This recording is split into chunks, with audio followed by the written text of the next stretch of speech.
Welcome to another episode of Let's Talk. I am your host, Noed, and in this episode, let's do a year-end recap.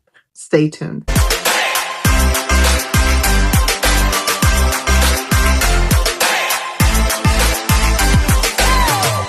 I'm so excited about this episode because New Year's Eve is my favorite holiday. And the reason why it's my favorite holiday is because of what happens the week between Christmas and New Year's Day. It typically is a week where I take the time to reflect, like really reflect as to what has transpired throughout the course of the year in my life. As cheesy as it may sound, I literally will go through what happened every single month and ponder and think, okay, so that happened. Oh, that happened. Oh yeah, what else happened? Just try to create a list, off the top of my head. And it never ever fails. By the end of said recap, I'm always astonished. I'm always amazed.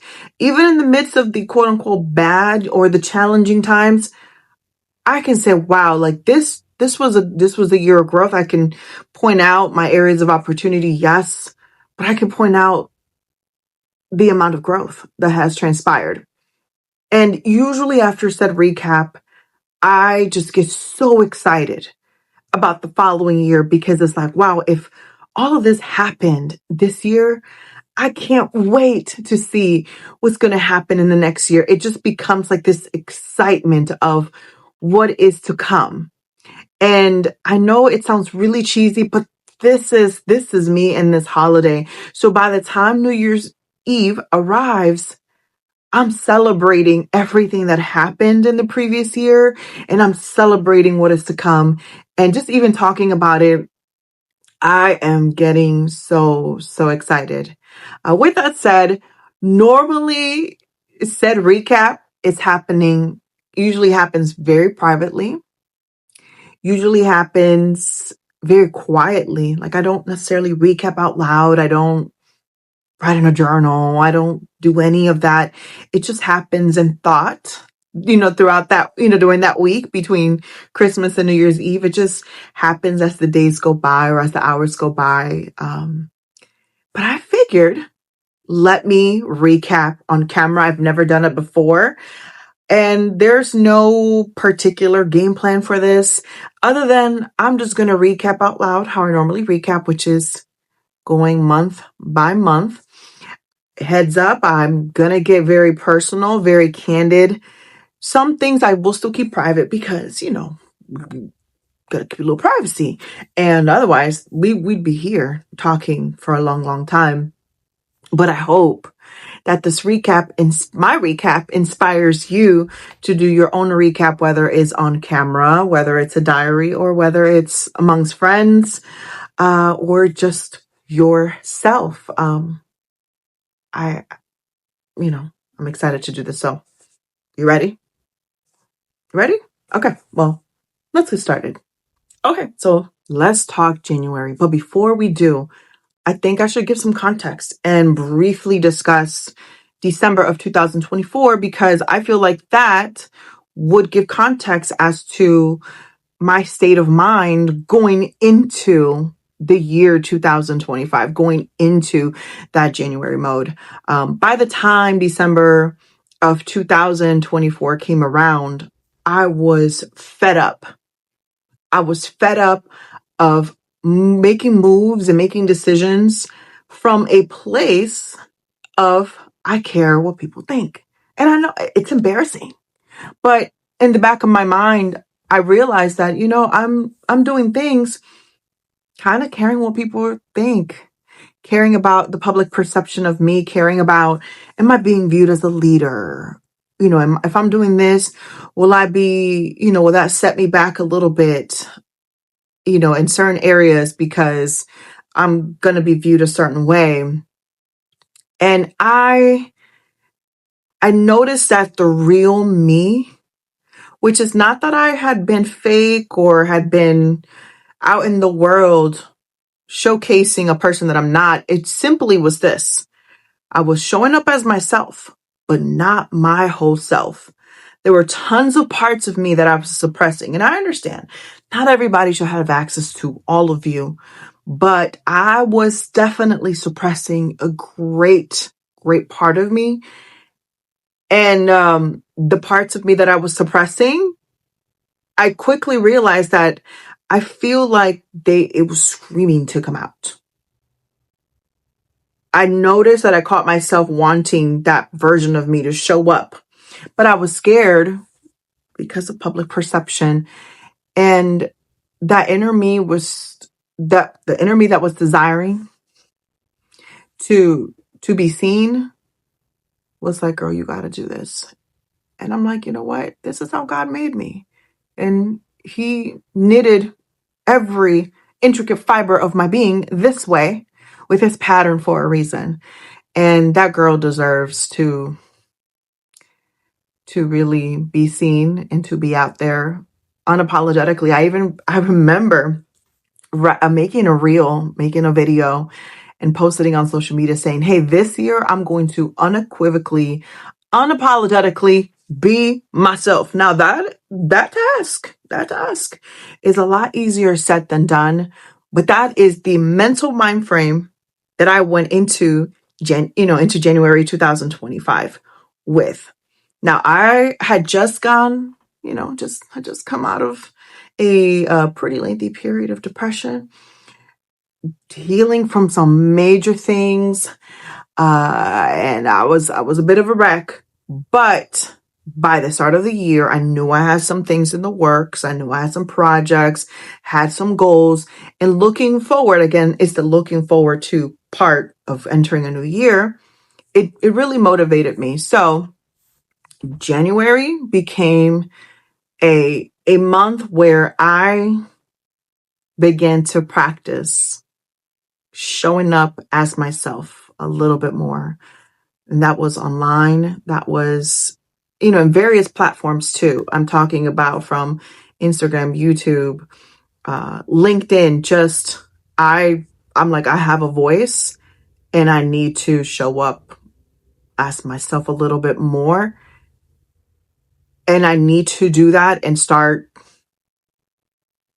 being me and stop being so scared. And January was about that. It was about, okay, you didn't show up there. You didn't show up on that particular day. Try that again. It really became practicing that because it's easier said than done, and it's okay. It takes time, but that's what January was about. Oh, and in January, I decided, you know what? I'm going to handle some business and do something for myself for my birthday in the month of March. I'm not going to tell y'all what it is, but that was the month where I'm like, nah, girl, you got to do something for you. And I booked some things for myself for the month of March, but we'll talk about that in the March recap. Okay, so February. By the time February came around, it was time to work on some of these projects that I was telling you all about that I was looking forward to. And it really stretched me because I had to learn how to be a team player. And it's not that I'm not a team player. I actually have a very collaborative nature. I do know how to work within the confines of a team. I'm actually really good at coaching teams and boosting team morale and all of those things. With that said, when it comes down to producing work, I'm typically an individual contributor. Because what I absolutely hate are group projects. Because with a group project, I don't have control of the outcome, at least not 100%. Especially, if you have a teammate where that teammate is, you gotta have to drag them along. So I am typically not a groups project girl. I like to be responsible for my own individual contribution and the output of my work. And I think that derives from a place of perfectionism. One of my personal core values is excellence, and not that I'm the best at it, but if I'm going to produce work, especially professional work, I take great pride in it. I am like, I'm going to give the best. I'm going to give the all. I'm going to produce work that makes it seem like I've been in an industry 20 plus years, or perhaps that hasn't been the case. I will go down rabbit holes in my research, spend hours upon hours putting in the work. How can I excel? How can I be better? And that is just the kind of person I am, at least on a professional level. I tend to be, I'm trying to think of the word here. It'll hit me in just a moment. I tend to get fixated. I get I tend to get fixated, which I have been told it's allegedly, supposedly, a trait that people that are neurodivergent or have ADHD tend to have. It's just you get so hyperfixated, especially when the work that you're producing affects other people or is for other people. You just go above and beyond. Like, I gotta show up, and this is gonna be the best work I've produced. And according to quite a few assessments that I have taken, I have a neurodivergent brain. I haven't taken it further than that because I'm like, okay, well, nothing is going to fix it. So, I mean, at least I have understanding to how I process things, but nothing's going to fix it. Anyway, not the point. The point is that in February, it was a month where I really began to be stretched because I had to be a part of a team. I had to share a project with somebody else. So I was requested, which that had been, I think, my third round. I was going to be working on doing a class that really, the intention of the class was to bridge the gap between the older and the younger generations. The class, I believe, was called Generation Z Unfiltered. I don't remember, or Generation IY. It was to go over a book to talk about the younger generation. And the previous rounds, I had done them by myself. And I was happy to now for the third round to have had a partner, because that was a lot of work for one gal. And I realized that although I'm the type of person, like I just said, I'm striving towards excellence. At the end of the day, I couldn't do it all by myself. I couldn't do it all by myself. I couldn't really reach, especially the male audience. And February became about preparing for the class, preparing for the course material with a partner. And it absolutely stretched me, having to negotiate, okay, what do we want to discuss? How do we want to set this up? How do we want to, and having to rely on another person, that stretched me. Like, relinquishing that control of, if they show up, great. If they don't, girl, you will still be okay. So it allowed me to just learn to let it go. And if it's not perfect, that is okay. Do the best you can, still prepare, still be you, but it is okay. And it's okay to have a group project. It's okay. So I'm very glad that I experienced that. And because I'm sure that'll come in handy at some point down the line, that particular life lesson. But that's what February really was about, was focusing and preparing for the class and start giving the class and working in that team environment. Now, by the time March came around, I was definitely showing up as myself more regularly. Like, I was like, girl, I had started going to Latin social clubs. I'm a girl that I love Latin dancing. I absolutely do. But I grew up, yes, Hispanic, but I grew up Hispanic Pentecostal, meaning we couldn't dance. Okay, unless you were doing like a praise break, at least our version of one, we couldn't dance. Dancing was a sin. Okay. And Yeah. But that girl in me has always, I've always loved to dance. That I feel it in my DNA. And throughout the course of the years, I've attempted to dance in different settings, primarily in Zumba classes. Okay. But at one point, the Zumba classes didn't feel good for me because a lot of the songs involved, or a lot of the moves became moves that I particularly was not comfortable doing, especially in a public setting, involved a lot of twerking. And in places like the gym, and I just didn't feel comfortable. So I'm like, okay, I'll just dance at home as I'm cooking or as I'm cleaning. And I had looked into going into some dance classes, and I'm like, no, I don't want like dance lessons. I just want to freely dance, but I'm not going to the club either because that's not my scene.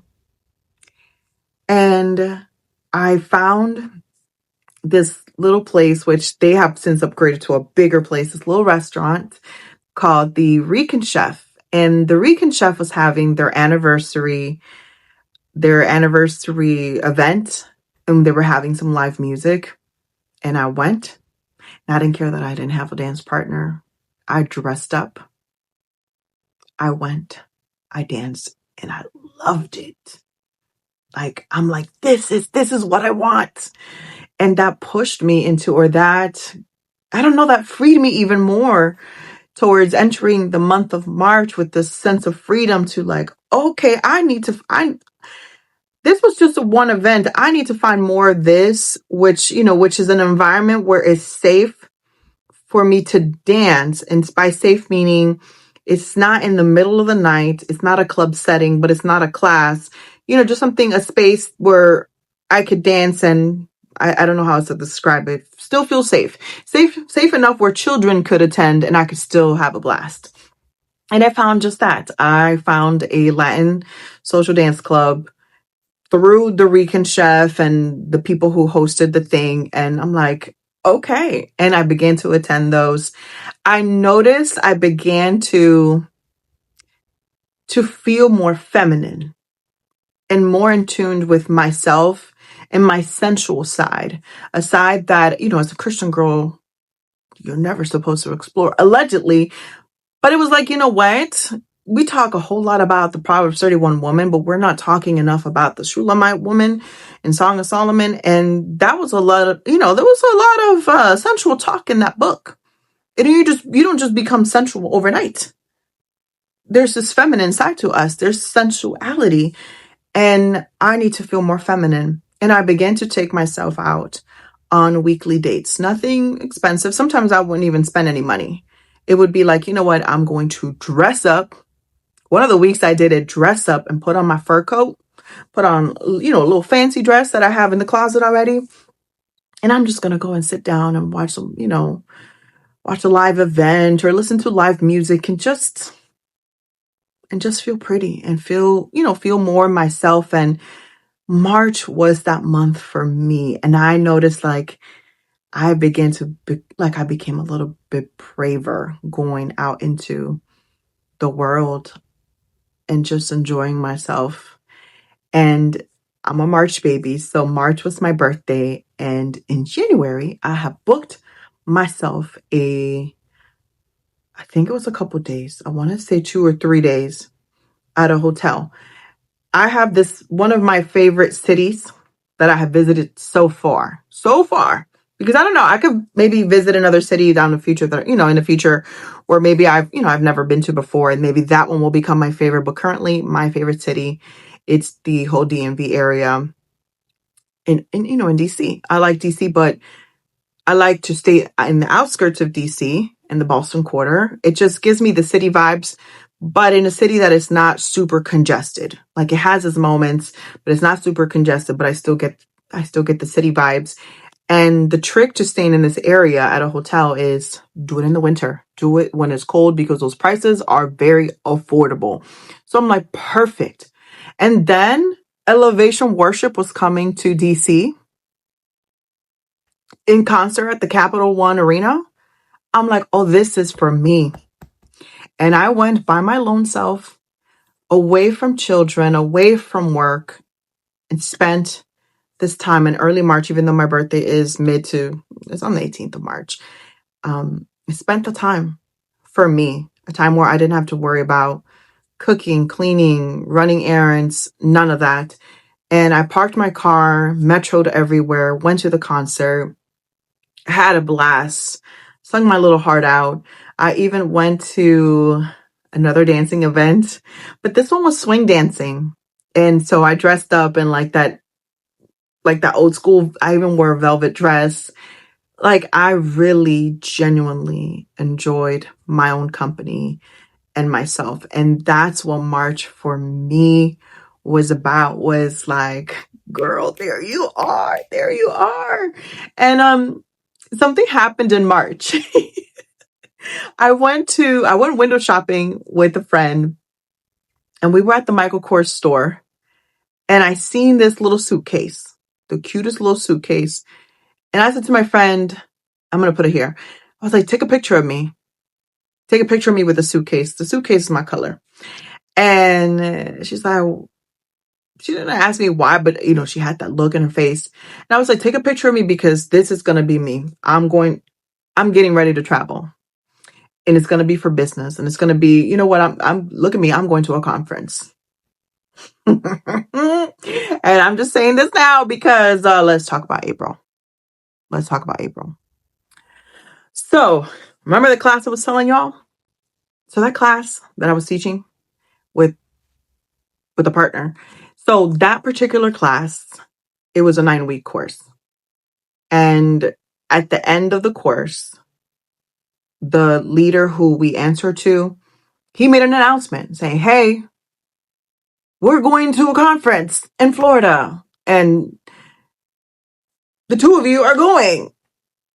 And I'm just like, I don't think I could say no. But this is weird because of what I said at the Michael Kors store. Like, look at me, I'm going in my suitcase and I'm traveling to a conference. And lo and behold, it happened. I didn't think it was going to be that fast, but it happened. I didn't care what the conference was about. I'm like, I'm going on a conference. And it dawned on me that I hadn't traveled via airplane in such a long time. I hadn't. And it had been well over 10 years. In fact, the last time was 2012. Yeah, well over 10 years. So this was the first time that I would have been traveling in an airplane, because usually I'm a road trip girl.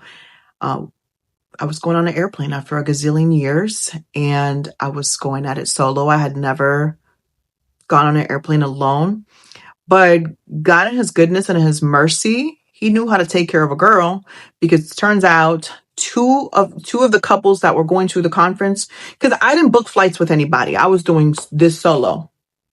Nobody drove me to the airport. I drove my lone self. I did my own research. I bought my own ticket. I picked my own airline. Although I did have to be obedient. There was a moment where I was going to go with a particular flight and a particular airline. And I remember vividly hearing the voice of the Holy Spirit saying, no, you need to pick this airline. And when I pulled it up, is I picked that time. And I'm like, oh, that's a pretty significant price difference. And it was like, stop it. I wrestled with the Holy Spirit. But in the end, after some wrestling, I listened. And it turns out two of the couples that were going to the conference were booked on the same flight. And it turns out that those two couples were going to be renting a van together and all that stuff. So although I was traveling by my lone self, I really technically was not alone. I didn't sit with them or anything like that, but I really was not alone. Like, if I had been scared or needed extra protection or got overwhelmed, at least I know that I could have, like they were kind of there. Like, I could see them. And once I got to Florida, they gave me a ride to the Airbnb where we were staying. And so it's like, God is such a girl dad. He took care of this girl. But either way, I went to just going through the process of going to the airport, I felt brand new. And I know it may sound stupid to people, especially if you're so accustomed to traveling or have traveled everywhere. For this girl, I began to fantasize in my mind. I'm like, I could do this for work. And I'm like, the day that I get married, and let's say my husband travels for work, or he has to go on a flight somewhere and maybe brings me with him. Maybe I could do that with him. And like, maybe we can go to fly together for some of my stuff. And I, begin to fantasize in my mind. And I'm like, I could do this, maybe not all the time, but every so often will be nice. And as I walked through the airport, I began to dream. I began to envision the possibilities, and it felt really good. And the conference was cool, and conference was a conference, and I did get to briefly see my parents because they live in Central Florida where the conference was at. But it felt good. It felt good. And then after that, I think that's April. Oh, at the end of April, I did my very first pod or episode or a podcast that had a visual component. I've done podcasting before. I've by my lone self, but it's only been auditory. Like, you've only had the audio portion. I haven't had the visual component. And this time around, I was going to have the visual component, but I was going to have the partner. We were going to extend what we were doing with the class because it was so successful. The class was, and the dynamic of having the male and female perspective, it worked really, really well. So we figured, let's extend it and let's put a YouTube in. And we did all of that. And so that was the start of that. I'm like, okay, I'm doing new things. Maybe there's something here, and just trying to, follow along, and like, okay, well, let's try these things. Will it work? Will it not? I don't know. I'm just here along for the ride of 2025. But that was it. That was April. The month of May, we'll keep it short and brief. At least I'm gonna try. So the month of May, just a few things on a personal note. Well, in the month of May, I continue to work on the podcast with this person, and on the YouTube channel, or the YouTube episodes. I got to learn a lot, creating an intro and outro. Like, for the visual component, I got used to posting and to the rhythm of posting on YouTube and editing longer episodes. And so it really stretched me in the best way possible. Kind of thinking in terms of production. How do you plan perhaps an episode ahead of time, and just different things, how to promote your episodes, how does the YouTube algorithm work? And so it was really a lot about learning about doing what we're doing here. And the month of May, so I have a May baby. My son, his birthday's in May. And I did something. So when the kids were little, I used to make their birthday cakes. And I'm not just talking about make their birthday cake like whatever. No, like, I would put a lot of effort. One year I made my son an Elmo cake where you had the Elmo fuzzies and everything. Another year I made my daughter this cake where it was a Barbie cake where the skirt was cake. So it was like this, the Barbie had this ball gown, and the ball gown piece of the dress was cake. So I would do things like that.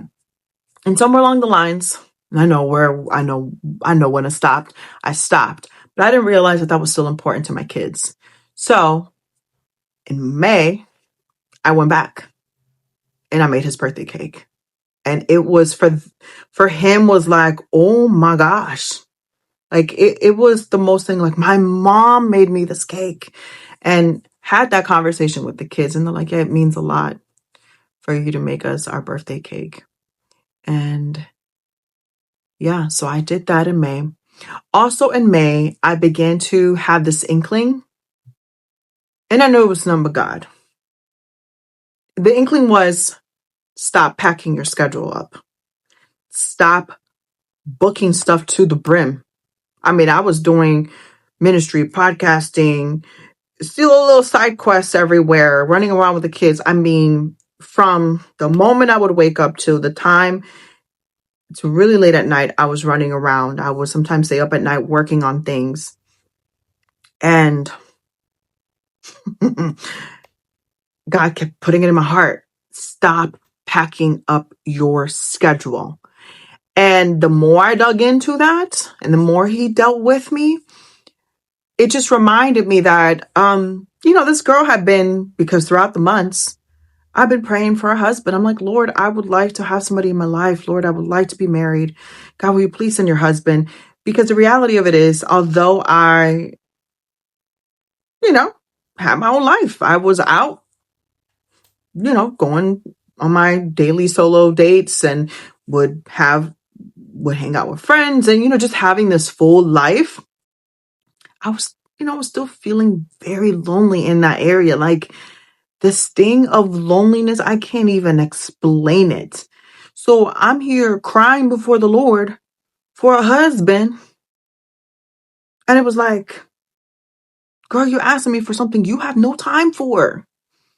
Like if I were to give you your bae now, when would you talk to him on the phone? If he were to invite you on a date, when would you be able to go on a date? You can't because you just jam pack your schedule. Not to mention, you're not resting again. And somewhere in the earlier part of the year, I don't recall. It might have been either like March, April, May-ish. It might have been May. I landed in the hospital. I had severe chest pains. And I'm like, I'm having a heart attack. I drove myself to the hospital. I'm like, I'm having a heart attack. And they told me, hey, you are battling hypothyroidism. But the type of hypothyroidism that you have, your metabolism is shot. Okay? And your heart is hurting because it's trying to kickstart that metabolism. It's working overtime. And by the way, your cortisol levels, your stress hormone levels are through the roof. You need to stop. You need to reduce. And they're not going to tell you like that. Like, hey, you need to reduce stress. I get it, Lord. You want me to clear my schedule, but I don't even know where to begin. But I knew that I had to start doing it. It's always the concern of, hey, I'm the only parent that my children have at this moment. I need to stay alive at least for them. And I began to say no to a lot of engagements. Hey, you want to go to lunch? I'm good. Maybe another time. I had to start saying no to a whole lot. And that felt really, really weird. I had to figure out how to do that. But the month of May, I gave online dating a try.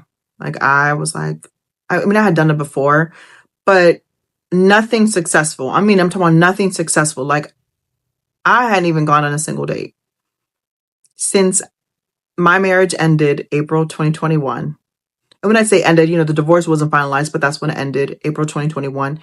I hadn't gone on a single date. So I'm like, you know what, while we're at it, because I'm praying to the Lord, right? For a husband, but I need exposure while I'm at it too. Let me try online dating because, I'm not meeting anybody organically. There are no options at the church, and hanging out with the married ladies ain't going to get me nowhere. So I made sure that I would, position myself well as best as possible. And I'm like, okay, I'm going to give online dating a try. But I'm like, this is not working. I felt like, why do I feel like I'm putting myself, well, you are really in the market, so to speak. But almost like I'm selling myself. It didn't feel right. But that was kind of what I went through at the end of May. And I'm going to leave it at that. And it'll make sense for my June update as to why I'm mentioning online dating. Okay, so let's talk about June. June was interesting. In the month of June, I made my daughter her birthday cake. I have a June baby. And listen, that cake was not for nothing, but that cake was beautiful. So I feel so proud of that cake. Still am. I'm like, yes, girl, you did that thing. You did that thing. And so that was good. That happened in June. Then June was, I was no longer, the class ministry wide. I was free. I was not going to be teaching the class over the summer. Like, essentially, I was going into the season of a break from a lot of things. I was still doing the podcast, but a bunch of other stuff, it was time for a break, which I'm like, okay, this is what the Lord's been having me do, is stop packing up the schedule. And somewhere along the month of June, I'm like, you know what? I'm going to give this online dating thing another try. But I came with intention. It wasn't just wishful thinking. Like, I'm like, okay, this is how I'm going to filter the guys. I want to make sure I convey what I want to convey, or how, I was working on how to present myself better online with my photos, with my interactions, how to filter them quickly, because especially married folks may not know this, but it's very hard to flirt without, being, while still being appropriate while you're texting or you're messaging these people. And you also want to be very careful. And, there's just a lot of whatever. It's a mess. And your girl was getting a lot of applicants. I kept calling them the applicants. I was getting a ton of applicants. So I needed to filter them pretty quickly. And I also didn't want to spend all my time on an app going through the guys who were trying to go through their profiles, or the guys that were trying to match with me. And then the matches is like, how do you balance all of them? And how do you filter quickly? Because I'm also not trying to be here wasting my time, because I'm being dead serious and very intentional about positioning myself well to find a spouse. I'm not doing the pursuing, but I want to position myself well and make sure that, I'm handling this right. And of course, I'm not trying to uber spiritualize anything, but definitely like, hey, Lord, I need help. I need help. So one of the last weeks of June, I connected with somebody that I remember seeing their profile. And I'm going to keep this brief because it is a part of me that I'm trying to keep private for now, just because I'm enjoying the privacy and I'm enjoying myself, and just want to keep that for me. But I connected with the person, and when I saw their profile, I let go. Mind you, their profile was kind of bare. And I let go of all, because again, I had this process of like, okay, if they have this, boom, okay, you get to move on, and there's obviously an attraction. Okay, let's see where it goes. Boom, boom. Like, it was I had a process. Okay. It was pretty automated, but I'm like, there was something about him. I can't even put my finger on it. And I remember saying out loud, oh, what the heck? Let's see what happens. And we began to talk, and I'm like, there's something about being able to talk to this person all through writing. Like, we weren't even on the phone. And I remember the last week of June. I think it was the last week of June. I had to go out of town to go visit my sister because one of my nieces, it was her kindergarten graduation. Family was going to be up there. It was going to be this whole thing. So of course, TT had to go see her baby's graduation. So I was out of town, and I remember telling this guy, like, hey, I'm one of the days when I'm like, hey, I'm going to be MIA during the day because I'm driving back home. And next thing I know, he had asked me out on a date. Mind you, I hadn't been on a date. Y'all, I had not been on a date in I was going to say over 4 years, but really, my ex-husband never took me on any dates. In the 15 years we were married, he never took me on dates.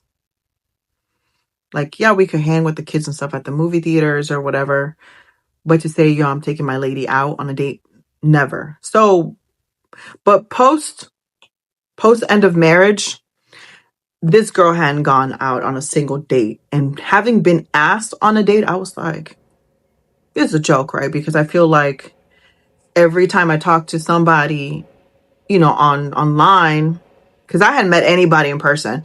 The people that I quote unquote talked to, these were all from the people from the app. Nothing ever goes through. God always shuts it down, or they say somewhere, I'm like, this is not it. So I was invited on this date, and I'm like, this can't be real. I'm not. I was so pessimistic about it. I'm like, nah, it's not gonna happen. It's not the time. It's not gonna happen.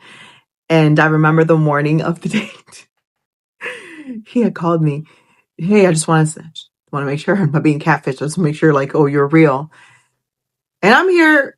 It was on a Sunday. I went to church and everything. Had to record an episode of the podcast. And I'm like, oh, the date hasn't been canceled. He hasn't canceled on me. He hasn't disappeared. Like, I have his number and all that. I'm like, oh my gosh, the date's still happening. I'm driving to the date, expecting a cancellation. And y'all, your girl did it. She went on her first date post divorce or post end of marriage. And it felt so natural. And it went so well. I'll just leave it at that. Although I was so unprepared, because I had this mindset of, God's going to shut it down. The date won't happen. Like, I've been praying for something, but at the same time, it's like doubting in a way that it could happen for me. Like, I believe God for anything and everything, but will he do it for me at all? And he keeps me on a short leash for a reason. And I know that. I know that. And I couldn't believe it. And then I was scared. I was like, this is weird. This is weird.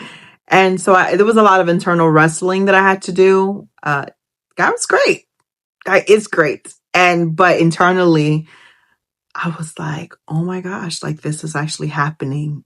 Like, this girl was not prepared. But that's how the month of June ended. It was great. So the month of July was very interesting because not only am I getting to know this person, but somehow I'm like, you know what? I'm going to go ahead and publish a book. I've been talking about writing and publishing a book for a long time. And in under 30 days, I did it. I wrote my little heart out, edited, did a research. How am I going to do it myself? I don't want to pay a single penny for it. None of this. And I didn't. I didn't spend a single dime on this book writing, and I did it. And what I had to write about, I'm like, it's going to get me canceled, because I had to write about church hurt in some parts of the book. But I'm like, but I have to tell the story. And I'm like, I have to tell the story, especially because I know a lot of people have experienced this, and the Lord has really been with me as I've gone through it and really taken care of me. And how dare I not testify about it? How dare I not talk about it? It's something that I know that can help a lot of people. And so I did it. Also so July was a lot, right? I'm getting to know, this new person, and it's great. But I'm also battling a lot of fear, like, Lord, is this the one? Am I going the right way? Am I just moving from a place of fear? I can't even describe it, but also going through the emotions of writing a book. And it was also a month where God was so direct with bringing me a word. And the word was, it's time to move churches. It's the podcast that you're doing, it's time to let it go. And I knew that. I was already sensing that in my spirit. It's time to let it go. That's not what God wants you doing in this season. Let it go. And it's time to move churches. And if there's one thing that I may wrestle with the Lord when he asked me to do something for a little while, but if there's one thing that I'm going to do is obey. It's radical obedience, because I'm not trying to disobey and get spanked. by my Heavenly Father? Absolutely not. And I'm not trying to repeat lessons. I'm trying to move forward. So I had to do what I had to do. And so I quietly stopped attending for a little bit the old church because I'm like, I need to figure out where am I going? Where am I going? I don't understand it. But I'm gonna obey. I let go of the podcast and I published a book. So that was July. The month of August was essentially an extension of the month of July. I continued to go to the new place, the new church. I wasn't 100% sure that that was the place. It was more like, we're going to keep visiting and see how this feels and so on. And I began to move from a place of fear, not of fear, but a lot of doubt in a way where it's like, I know what the Lord wants. I know God wants us to move, but where? And just all kinds of questions in all aspects of my life. It was almost like I was expecting God to just sit down in front of me and walk me through every little decision, every little step that I had to make. And just like, Lord, just tell me what I got to do in all things of my life versus go to the land that I'm going to show you. I was more like, okay, but where's the land? Am I traveling north? What time am I leaving? Are you sure it's this way? Hey, I want to make sure I heard you right. It became that, and it carried over into a lot of areas of my life. A lot of areas of my life, including this newfound, relationship that I encountered. And although I never really expressed verbally to this person the fears and anxiety that I was experiencing, I'm sure he felt it to some degree. And God in his goodness and his mercy encountered me. I had an encounter with him in the most unexpected of ways. I actually went on a road trip to the Sight and Sound Theater. It was like a women's, so the old church, there was this trip for the women that we were going to go up there and see the play, the Noah's play.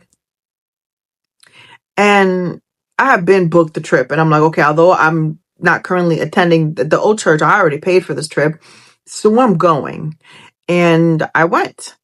And I was actually roomed with a very dear friend of mine that she is my big sister. She is the one that will give it to me like it is.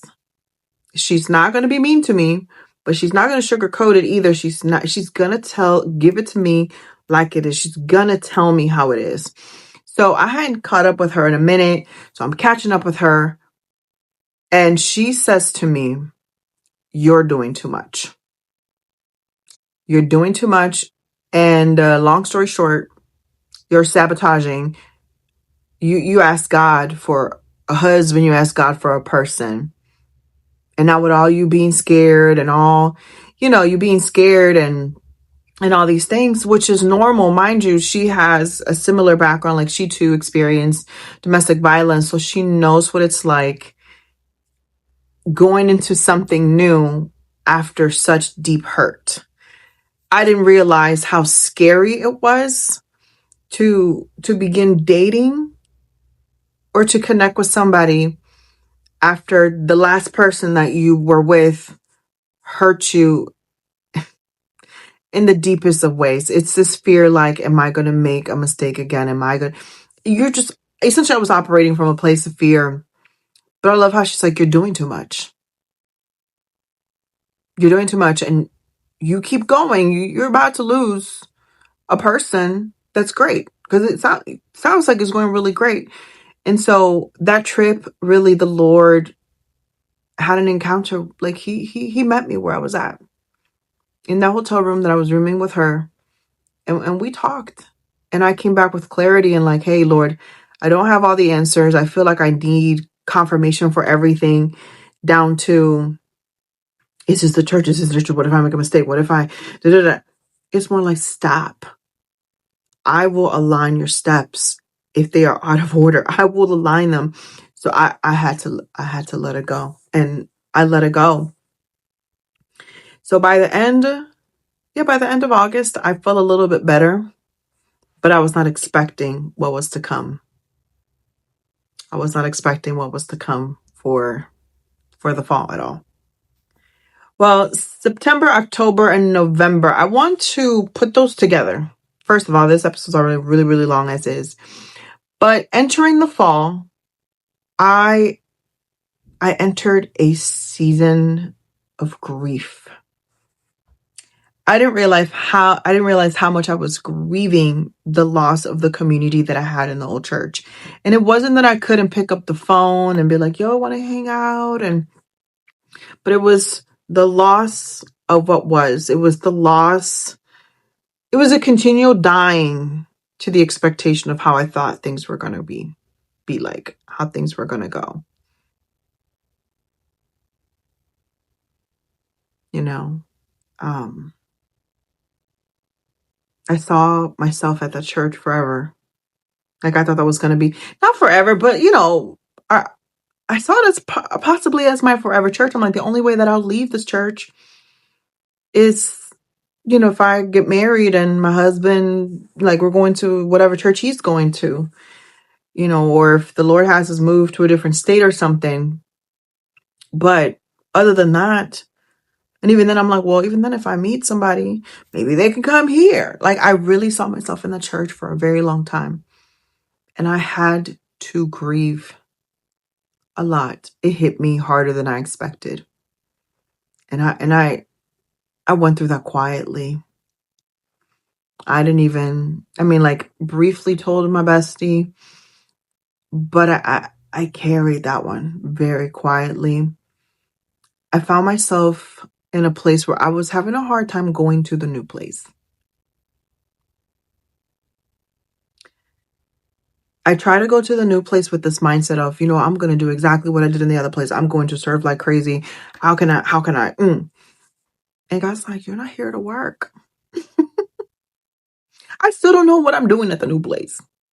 I know that's what I was supposed to do, but it's like, we're not here to repeat patterns. And I found myself in this place where I'm like, Lord,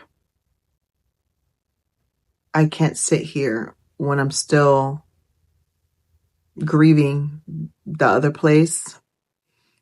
And I prayed about it, felt peace about it.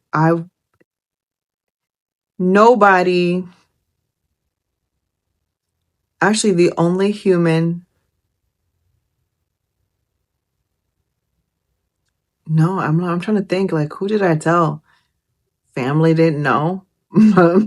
I didn't even tell Bestie. If Bestie's watching this, Bestie, if you're watching this, don't look at me and be like, you didn't tell me. I wasn't telling people, okay? Kids knew because I had a talk with them. Boo Thang, of course, knew. But I was like, I went on a sabbatical. And I was like, okay, Lord, I need at least till like Christmas, the holidays, I need a sabbatical. And I would drop off the kids at church, but I wouldn't go to church. I went to one service when I thought, I'm like, okay, I feel, a few weeks into the sabbatical, went into one of the services and I was not ready. I was not ready. Don't get me wrong. I was still seeking the Lord, seeking his face, still having my walk, still doing online service, but going physically into the house of worship, I couldn't do it. And I'm so glad that I was granted that time.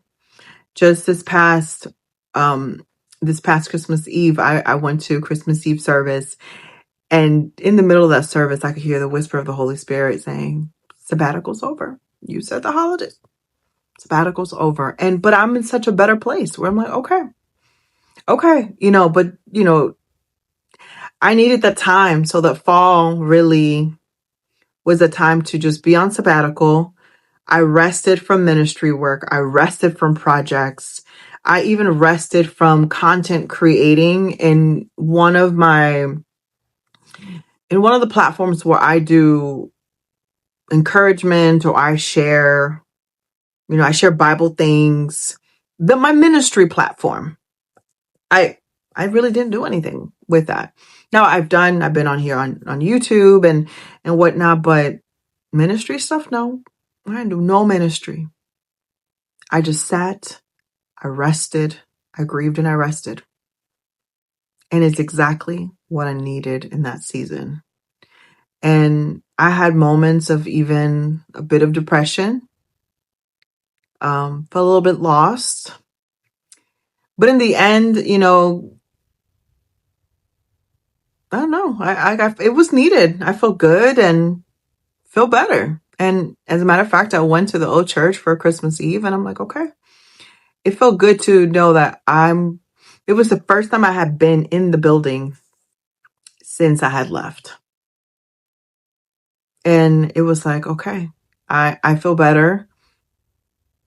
I don't know where God, it's one of those things where like, I don't think where I'm at now is my permanent place. Like, I don't think it is, but it's just a place where God put me there just so I could heal, just so I can be okay.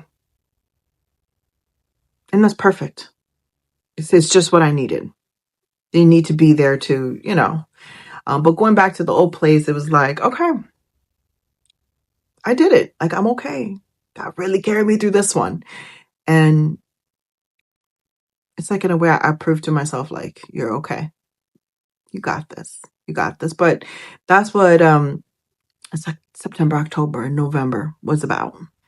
Now we're here in December, and December was really, and I know I'm recording this at the end of December, but December became about really realignment, and like, okay, start getting ready. Don't forget you have a voice.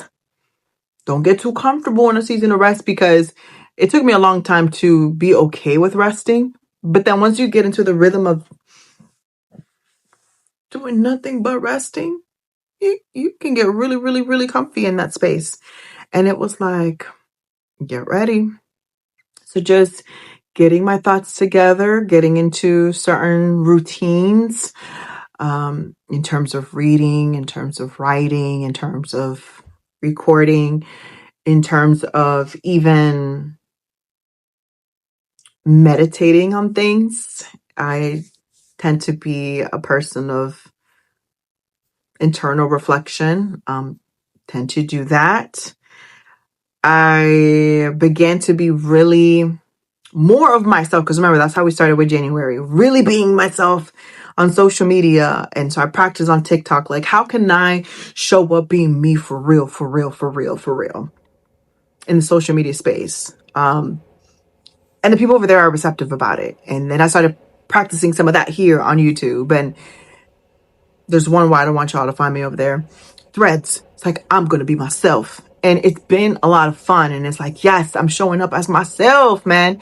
And trying to figure out and hone in what I want and what I don't want, including in business. Like, what kind of clients do I want and don't want?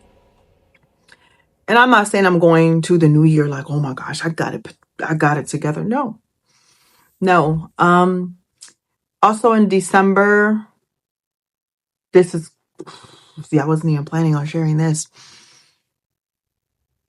It dawned on me that although I'm very self-aware, right? Because I'm a self-aware person, self-awareness person. I'm familiar with attachment styles. I'm familiar with, because I've done therapy and all that, and I had been an avid reader up until recently. Because when I rested, I said I rested. I stopped avid reading, barely even watch TV. Just sat. Did a lot of driving. Did that. But I didn't realize that my body is still holding on to a lot of trauma, where if certain things happen, my body thinks is back there, and my chest will start hurting. I will feel like I'm in danger. I will feel like like, oh my gosh, I need to be hyper vigilant. And it's like, whoa, whoa, whoa. You're not there anymore. And it's like, I know, mentally, I know that. My heart knows that, but my body, um, my body doesn't know. So I've had to do some digging into like some somatic therapy and how can I do that at home. And so it's been kind of the battle in the month of December and trying to figure out the next. But December was a little hard because I had these expectations too of how I thought things were supposed to be like by now in some areas where I'm like, well, it's December. This should look like this, and it doesn't. And I think that's been the lesson. It's been the lesson this year is die to the expectation of how you thought it was supposed to be or how things were supposed to go. And I don't like it one bit. But I already talked to God about it. It is what it is, but I don't like it. It's uncomfortable. And I know I'm being very cryptic, but it's just because, gotta keep some things. Gotta keep some things. But it's been December. Now, going into the new year, I wasn't going to do this either, but might as well. And I know it's a really long episode. Might as well create some predictions. I think in 2026 will be the year where I'll do more speaking. I know that I have a voice and I know that I was born to speak. The robbing of my voice has been something that the enemy has tried to do since my birth, my literal birth, where according to grandma, almost died at my birth. Since I was a kid, my voice has been one of those things where like, you can't be too loud. It's been a hushing of voice. Even in my first marriage, there was a robbing of my voice. And it's not like the word says, we don't fight against flesh and blood. It lets me know that the voice that I carry, it means something. That means God's going to use it powerfully somehow. I know I was born to speak. And God has kept me hidden. There's been seasons where I'm like, I know he's keeping me hidden. There's been seasons where it's like, he's done some internal work. I mean, he continues to do that. This past year was like, I got to do some speaking early on, but then the latter part of the year is like, we need to do some surgery on you. And God did some surgery on me. And it's like, get ready to speak. Get ready to speak. Get ready to use that voice. And I think it's going to happen this year. I think this is the year where I'll get to speak up more for myself. And not that I need defending or anything like that. And what I mean by that is being more expressive as to what I want in life. Essentially be the main character of my own life. Well, that sounded kind of, I don't know, sounded weird, actually. But it's very hard. I don't quite have the language for it quite yet. But I think this is the year where I'm going to continue to come more into myself. Because last year, or this past year, tapping into my sensuality, being more of myself, more of my silly self, etc. And also, I think this is the year where my social media will grow. It's going to grow. I just got to be consistent with it. I think it's going to grow. I am hoping, I think I may wind up on a major podcast being interviewed. Yeah, I think being interviewed, maybe on TV. Why not dream? Maybe on TV. And I'll get invited to some stuff that will require more plane rides, maybe a couple road trips, but I think that'll happen. And yeah, I think so. And I think the last one, and I kind of want to keep it private, but it's like, why not? Let's just put it out there. I actually hope Bae doesn't watch this one. I think this is the year where there will be a ring on that special finger. I think this is the year. Standing on the promises of God, where ever since I went through what I went through, it's been like, hey, this has been the word for me. You can give freedom, you're going to be healed, and you're going to be restored. So we're free, working through healing. And as of recent, it's like you are entering your era of restoration. And I know that marriage is part of that. And recently, the Lord reminded me, as recent as yesterday, and I sobbed when the verse came up. I will restore the things that the locust ate. I'm like, okay. So I think this will be the year where there will be a ring on that special finger. And I think this will be the year where I will leave the corporate world. I don't know. Could be wrong. We'll come and clip this next year, Lord willing. But I think that's what's gonna happen. But let me stop yapping. I want to hear you guys' thoughts. If you made it this far, thank you so much. Thank you so much. That's kind of cool. I hope you, like I said at the beginning, I hope you get a chance to, make your own summary and dare to wonder and dare to believe. And I don't know, what are your thoughts on anything that I've discussed? Any questions? I'm open to questions. I love questions. But yeah, that's pretty much it. So I think this will be the last episode for this year, but who knows? We still got a few days. I might have some things to say. But yeah, thank you for watching. Till next time.